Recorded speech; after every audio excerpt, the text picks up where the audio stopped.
Good morning, Lehigh County. Yes, I know it's Thursday, but the reason we're broadcasting on Thursday is tomorrow, Friday, is National Unplug Your Phone Day.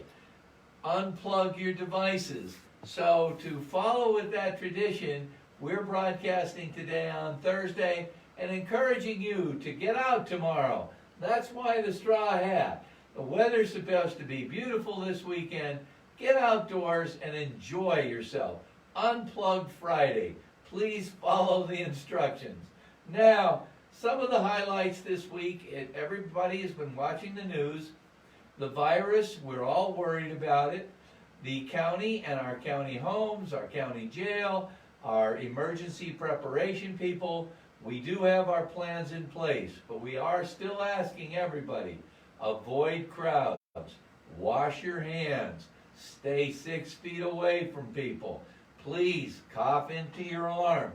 If you're sick, stay home.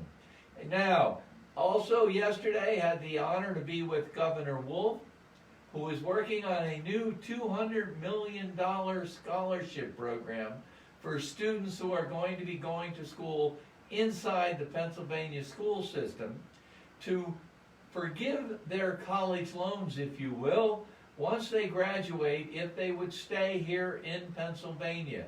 Great program. Hope it works its way through the legislature. Anything we can do to help our students from this massive student debt, I applaud Governor Wolf for bringing this forward. Now, also yesterday I had the privilege of being part of a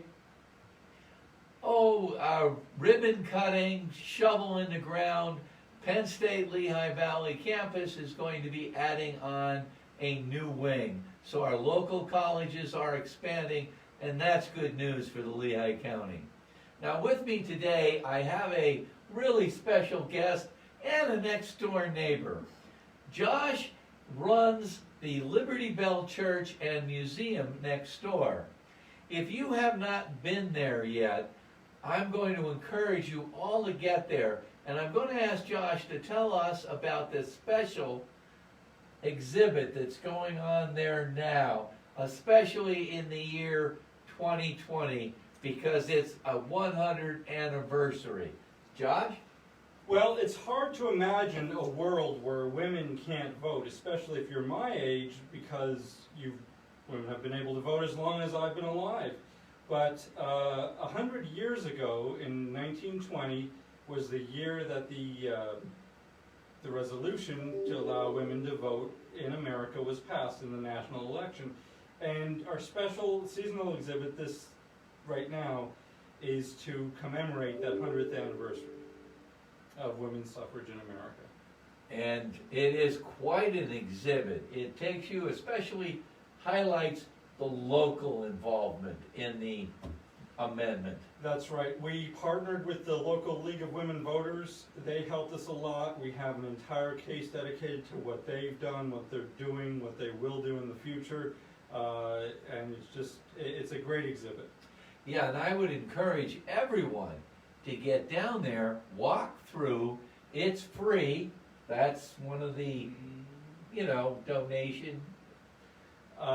We have an admission charge. Okay, all right. A reasonable admission It's charge. reasonable. $2 for adults, $1 for children between 5 and 17, and children 4 and under are free. Best $2 you'd ever spend. There's even a replica of the Liberty Bell there, and I understand there's only 2 or 3 replicas of that in the world? There are more than 50 replicas of that in the world. Boy, do I not know my history here. The state replicas of the Liberty Bell were created in the 1950s to support a Liberty bond drive, and each state was given one in order to promote that bond drive. Pennsylvania's went to every county during that time that the bond drive was going on, and the Pennsylvania State replica bell is at the Liberty Bell Museum. And in 1920, Warren G. Harding, the Republican candidate for president, won, and they did say he was a handsome man. I don't know if that had anything to do with it, but that was the women's first election.